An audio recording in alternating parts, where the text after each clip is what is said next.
Michael Bell, do you have any tips on strengthening visualization skills? Oh yeah, I do.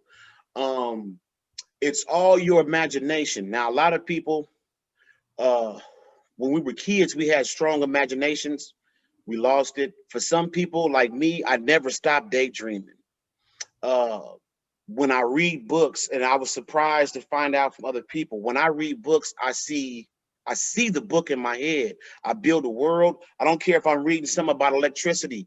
It could be a dry mechanical document. I see what I'm reading in my head, and I know that that's not the same for everybody. So what I'll say is, there's books out there like cyclomancy. Hmm. Uh, You'll get this Philip Cooper book, Secret uh, Creative Visualization. That one. those are the books you need. But I'm gonna say this: if you can't afford it, if you don't have the PDF, you just have to figure out how to hack yourself. And what I mean by hack yourself, we all learn through our five senses. Some people are visual, some people are auditory, some people are by taste, some people are by sight, some people are by sound. Now, usually nobody is just one of these things. Usually it's a combination. Like me, I learn by reading, seeing, I learn by touching. So a lot of times if I read something, I'll write, and that'll help lock it into my memory. And then I like to listen. So for me, it's going to be those three senses. So figure out your three senses. So if you're an auditory person, you want to listen to descriptive things. You want to listen to things that causes your mind to build pictures, because when you when you meditate, uh everything depends on your ability to use your imagination. Matter of fact, C. Freeman said that was one of the three parts, the three eyes on the triangle is intuition, intelligence, imagination. So a shortcut could be from cyclomancy. He suggested getting a penny, and you stare at that penny and you memorize it, then you close your eyes and you try to build it back in your mind. The penny didn't work for me, so I tried something else and it worked. Panic has the apple. The apple technique works so well. I did it with my kids when they were like, my kids are 11 now. When they were like 3 and 4, Panic dropped that apple thing in a lecture, and I would have them do the apple. Those who's not familiar with it, he said his dad would have him, Panic said his dad would have him visualize going to the kitchen, getting the apple, use all your senses with the apple, but you're doing all this with your imagination. So what I did with my kids, and trust me, if a child can do it, you can. I would, every time it was time for bed, my kids would go to the room, get ready for bed. I would have them sit on the edge of their bed, not lay down. I would tell them sit on the edge of the bed, but from there, close your eyes. Imagine that you've laid down. I want you to get up, walk to the kitchen, go into the refrigerator, reach down there. Now you're doing all this with your imagination. What you're doing here is this has a like a threefold effect. You're increasing your ability to use your imagination, but you're also charging your astral body, because that's what you're using. That's your astral body. So I would have them walk to the kitchen, go in the refrigerator, get an apple, rinse it off, and then I would tell them, listen to it, put it to your ear, what you hear. And they would did whatever they said they hear what they hear. Okay, roll it around in your fingers. You feel it? Oh yeah.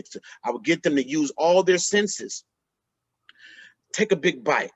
Oh, did you feel that water run down your face? And and then swallow it. You feel it going down your throat. You're attacking all of your senses. Now, what this is doing is it's charging your astral body. It's getting you familiar with stepping outside your body, and then I would tell them, when you finish, throw the apple away, turn the light off in the kitchen, and you always do this slowly. Any visualization, you move slower than you would in regular life, because the tendency in your mind is to kind of like is to rush through it. Do it slowly. Now the good thing about it is, with my kids, I would have them sit up, because I didn't want to talk them into the astral. I just want them to do it. Then they lay down and you go in. But the thing about it is, as adults, you lay down and you do these visualizations while you're laying down. What's going to happen is Your body is going to go to sleep, but your mind is going to be active and never fails. This happened to me so many times. I'm going to tell you how good it works. Doesn't have to be an apple. You can pick any religious, any symbol that means something to you.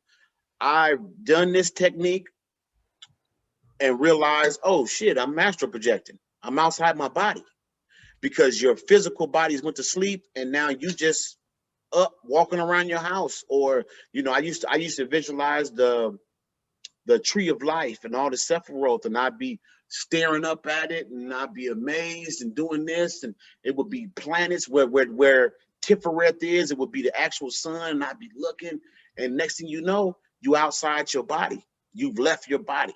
So the key is with visualization, you use a picture. You can stare at an image all day. Anything that matters to you. It could be a skull, it could be a cross, it could be whatever. You stare at it and you try to close your eyes and reconstruct it in your mind with as much detail as you can.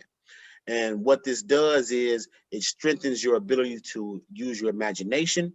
And then from there, you use your imagination as a shortcut to the dream or to the astral. The dream and the astral is all the same.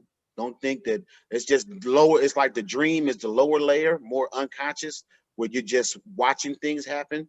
And then as you go higher up, like lucid dreams and astral projections, you become more of an active participant as opposed to watching things happen. You can, you know, change little details.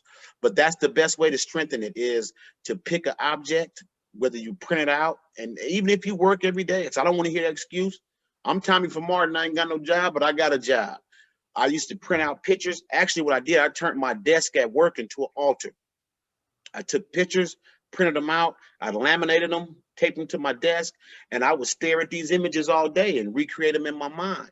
And then if you don't have a desk, say you got a job or you got to move a lot, then you take your phone and you change your lock screen, and you make your lock screen an image that you want to recreate using your imagination.